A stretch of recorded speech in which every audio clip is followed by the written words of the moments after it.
Bonjour à tous les Ivoiriens, bonjour à toutes les Ivoiriennes, à tout seigneur, tout honneur, ou rendons à César ce qui est à César. Je tenais à faire cette vidéo aujourd'hui, donc nous sommes le 14 avril 2015, pour remercier simplement la grande mobilisation qui a eu lieu le 11 avril 2015, remercier les organisateurs de cette marche, marche qui a été gigantesque, une marche qui a été mémorable, n'est-ce pas? Donc merci à tous les organisateurs, Steve Biko, Melesis Gbagbo, Sran Yassoua, Patti Patricia, qui encore, Marie Yapo, Priska Dibe, ZZ, Armand Iré. Donc voilà, à tous ceux qui ont travaillé même à coordonner cette marche-là, je leur dis big up, je leur dis bravo. Bravo aussi à Stéphane Kipré qui a travaillé sur la logistique, donc qui a injecté tout ce qui est sous pour que cette manifestation soit une manifestation digne de ce nom, soit une manifestation qui ressemble au président Laurent Gbagbo et à son combat pour la liberté. Ce fut le cas, donc bravo à vous tous. Remerciements à la Jossi Gang qui était là au grand complet, voilà, avec Dre Boni, avec Guy Anticonformiste, Dofu Pelagie. Donc voilà, à tous ceux-là, je dis merci. Merci de votre soutien, merci de votre combat. Un combat bénévole où chacun donne de son temps, chacun donne de son âme, chacun donne de son physique au détriment d'un certain nombre de tâches familiales. À tous ceux-là, je dis bravo. Bravo aussi à la 3 fois gang qui était présent avec son empereur Kwasibi. Bravo à toi Kwasibi. Nous voulons une Afrique mobilisée, nous voulons une Afrique jeune, nous voulons une Afrique digne, une Afrique où, n'est-ce pas, cette jeunesse-là marche debout, avec la tête debout. Ce fut le cas. Bravo à toi, Kwasibi. Bravo à toute la 3 fois gang. Bravo aussi à ceux qui n'étaient pas là, mais qui étaient en pensée avec nous. Hassan Sangaré, Iva Hippo, Big Monster, Popito les démocrates. À tous ceux-là, je dis merci, merci. Et je vais finir comme ça et tous les remerciements par Massé donc l'imposteur. Merci à l'imposteur qui s'est rangé dans le dispositif, qui a apporté ce qu'il pouvait. Bravo à toi. Bravo à Ele Koutchen, l'homme de l'homme, toujours dans la sécurité, mais toujours en train de veiller sur les parents. Bravo à toi. Bravo à tous ceux qui ont ramené leurs enfants, à tous ceux qui ont ramené leurs femmes, leurs parents, pour que ceux-là aussi s'imprègnent de la réalité que vit l'Afrique, pour que ceux-là s'imprègnent aussi des réalités que nous défendons, de l'idéal que nous défendons et que nous manifestons toujours dans les rues de Paris en battant le pavé. Merci à tous ceux-là. Merci aussi aux précurseurs de tout ce qui est mouvement de marche, de mouvement de dénonciation. Merci à Abel Naki, du cri panafricain. Merci à Willy Bla, du cri tiré panafricain. Merci aux représentants du CEPAD qui étaient là. Merci au COGEP avec Zab Krasso, avec Tagro, avec Guina François. Merci à Maman Christine Zokou. Merci aux Amazones. Merci aux 3000 femmes pour Gbagbo. Merci à toute la mobilisation ivoirienne. Merci à tout ce que vous avez fait. Merci pour tout ce que vous avez apporté. Ce fut une grande marche. Ce fut une grande marche et on espère que les marches à venir, dans les années à venir, seront encore plus monumentales. Donc voilà, merci beaucoup. Je tenais vraiment à vous remercier parce que j'ai été celui qui a été le premier critique, n'est-ce pas, de l'organisation parce que simplement un certain nombre de personnes n'y étaient pas conviées. Cela dit, ce fut quand même une réussite. Mais on peut aussi en tirer, n'est-ce pas, les leçons pour les futures marches et pouvoir ratisser l'âge, faire de sorte que tout le monde y participe et que les communions, ce genre de communion soient vraiment des communions générales. Et pour ça, je vous dis merci. Merci beaucoup. Et je voulais rebondir pour dire aussi que au jour d'aujourd'hui, ce fut une grande réussite. Désormais, le combat de Laurent Gbagbo mené en Côte d'Ivoire dépasse les frontières.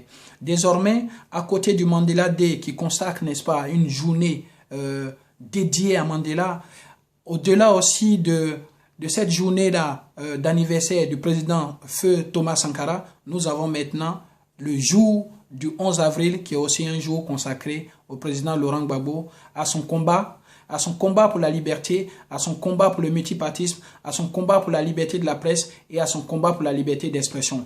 Lequel combat lui a valu le 11 avril, n'est-ce pas, ce débarquement, n'est-ce pas, français, qui lui a valu cette armada, toute cette armada d'armées dites de coalition internationale en vue de l'arrêter, de le kidnapper, de le capturer, simplement pour faire main basse sur les richesses de la Côte d'Ivoire. Aujourd'hui, le constat est clair. Celui qui est là fait l'affaire de l'Occident. La preuve, vous voyez un peu l'évolution du pays.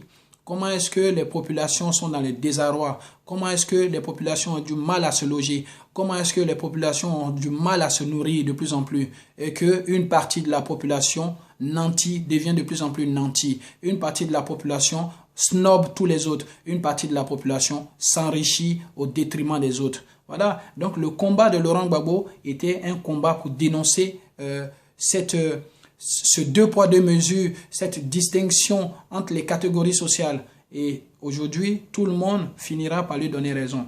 Cela dit, comme je dis toujours, rien ne sert d'être dans l'idolâtrie ou dans l'admiration effrénée, dans l'admiration sans fin pour une personne. L'important dans tout ce qu'on fait est de servir une cause. Et la cause que nous servons dépasse toutes les frontières. La cause que nous servons, elle est impersonnelle. C'est la cause pour le bonheur de la Côte d'Ivoire. C'est la cause pour la Côte d'Ivoire unifiée. C'est la cause pour que tous les Ivoiriens vivent en fonction des ressources minières du pays. C'est la cause de défense de la répartition équitable des richesses d'un pays à ceux qui sont autochtones, à ceux qui sont les nationaux. Donc voilà, c'est une cause qui dépasse les personnes. Donc on a beau emprisonner Laurent Gbagbo, on a beau m'emprisonner moi-même, on a beau me tuer, mes enfants prendront toujours le relais parce que c'est une cause.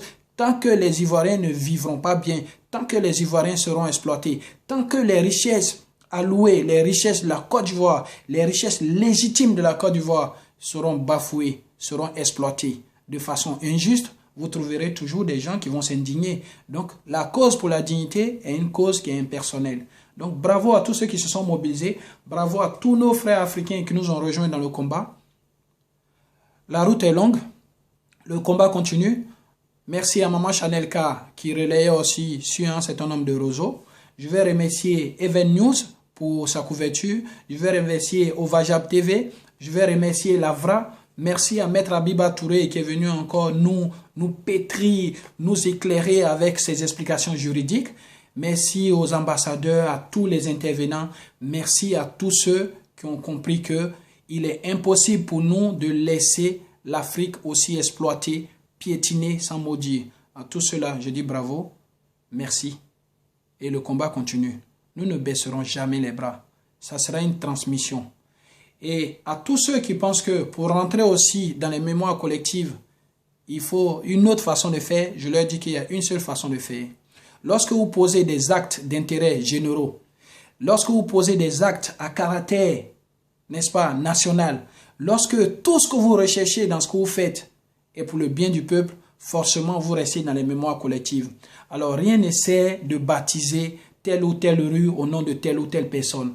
Le pont Henri Konan Bédié ne pourra pas être dans les mémoires collectives des Ivoiriens. Sinon que dans les mémoires collectives des Ivoiriens, ce monsieur ne représente que la poubelle, ne représente que des ordures. Donc voilà, vous pouvez courir ça et là, inaugurer le pont de Jacquesville. Non, dans l'histoire de la Côte d'Ivoire, vous pouvez rendre hommage à à Mathieu Ekra, à des gens par exemple qui ont œuvré à écrire l'hymne national de la Côte d'Ivoire. Dans l'histoire de la Côte d'Ivoire, vous pouvez par exemple rendre hommage à Biaka Boda, à Kragbe Yangbe, voilà, à ces personnes-là qui dans l'histoire de la Côte d'Ivoire sont connues pour leur combat. Vous voyez? Donc rien n'essaie de faire des universités à Alassane Ouattara. Si, de par vos faits, vous ne rentrez pas dans le cœur des Ivoiriens, vous ne resterez pas dans la mémoire collective. Les Ivoiriens se souviendront de vous chaque fois qu'ils passent devant le cimetière de Williamsville, chaque fois qu'ils passent devant le cimetière de Yopougon, ou encore lorsqu'ils vont à Ivosep, parce que vous êtes simplement l'incarnation du malheur de la Côte d'Ivoire. Vous voulez des rappels? On va se rappeler de vous de façon morbide, de façon mortuaire, de façon funeste. Voilà. Donc, dans la vie de la Côte d'Ivoire, en tant que fils de la Côte d'Ivoire, vous avez le choix. Entre rentrer dans l'histoire de la Côte d'Ivoire, dans la mémoire commune des gens pour vos bienfaits, ou rentrer dans la mémoire collective des Ivoiriens pour vos méfaits, pour vos gâchis, pour vos tueries. Donc voilà, le choix il est clair. Rien n'essaie de forcer les destins, de graver vos noms sur un certain nombre de choses. Vous savez, en Europe en ce moment, il y a ce qu'on appelle le nettoyeur haute pression. Donc, En plus du nettoyeur haute pression, nous avons des nettoyeurs à vapeur. Donc, tous ceux qui vont inscrire leur nom de façon indue, donc indûment leur nom, tous ceux qui vont usurper l'histoire de la Côte d'Ivoire, tous ceux qui vont s'engouffrer dans l'histoire de la Côte d'Ivoire seront nettoyés au Karcher. Rien de vos traces ne resteront. Les traces que vous allez laisser, que vous allez poser ici, un certain nombre de monuments seront effacés. Prenez l'histoire de la France. Lorsque vous vous promenez vous-même dans les rues de la France, de colonel Montbrisson, en passant par colonel Fabien, en passant par Charles de Gaulle, des rues que vous voyez ici en France, ce sont des rues qui symbolisent ceux qui ont travaillé à la libération de la France par rapport à l'occupation allemande. Donc vous voyez, Pierre-Marie Curie, tous ces symboles-là, des arrêts de bus, c'est forcément des gens qui ont participé au devenir, au progrès de la France. C'est la même chose. Tant que vous n'allez pas participer au progrès de la Côte d'Ivoire, vous avez beau graver vos noms, ce sera des noms qui seront effacés de la conscience collective. Et au mieux, ce sera effacé à coup de Karcher. Il faut arrêter de baptiser un certain nombre de rues ivoiriennes avec le nom des colons. Boulevard Giscard d'Estaing, boulevard Latry, pont Général de Gaulle. Ce ne sont pas des gens qui, dans l'histoire de la Côte d'Ivoire, sont à retenir. Il faut débaptiser toutes ces rues. Il faut rendre à César ce qui est à César. Que la Côte d'Ivoire soit incarnée par les fils du pays. Et cela sans xénophobie aucune. C'est juste une question de logique.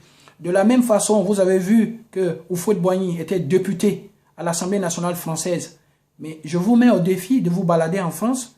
Vous verrez où est-ce que on écrit le nom d'Houphouët-Boigny sur un certain nombre de choses. C'est rarissime. Vous comprenez pourquoi? Parce que dans leurs faits, parce que dans ce qu'ils ont fait, parce que dans ceux qui ont combattu contre l'occupation, c'est ceux-là qui incarnent les rues, c'est ceux-là qui portent, n'est-ce pas, le nom des écoles, un certain nombre de choses. Donc c'est toute une logique. Il faut arrêter les violences, les invectives. Soyons dans la logique, nous parlons de logique. Tant que vous n'avez pas rendu service à la Côte d'Ivoire, vous ne pouvez pas incarner un certain nombre de monuments. Rendez hommage à Didier Drogba, rendons hommage à ceux qui ont pris la Coupe d'Afrique, rendons hommage à ceux qui ont fait qu'à un moment donné, le drapeau ivoirien a, n'est-ce pas, a flotté très haut à l'extérieur. Ceux qui ont fait qu'on a chanté l'hymne national de la Côte d'Ivoire, les Myriel, Aoré, un certain nombre de personnes. C'est ce qui est important. C'était mon message d'aujourd'hui. Tôt ou tard, les usurpateurs seront attrapés et tôt ou tard, leur nom sera effacé de la mémoire collective et des monuments de la Côte d'Ivoire. C'était mon message d'aujourd'hui. Merci à tout le monde pour la mobilisation. Restons dignes, la lutte continue. Et je vais vous faire écouter, ensemble, on va écouter une chanson que j'aime beaucoup. Voilà, que j'écoute en ce moment. Donc je vais juste vous faire partager ça quelques minutes.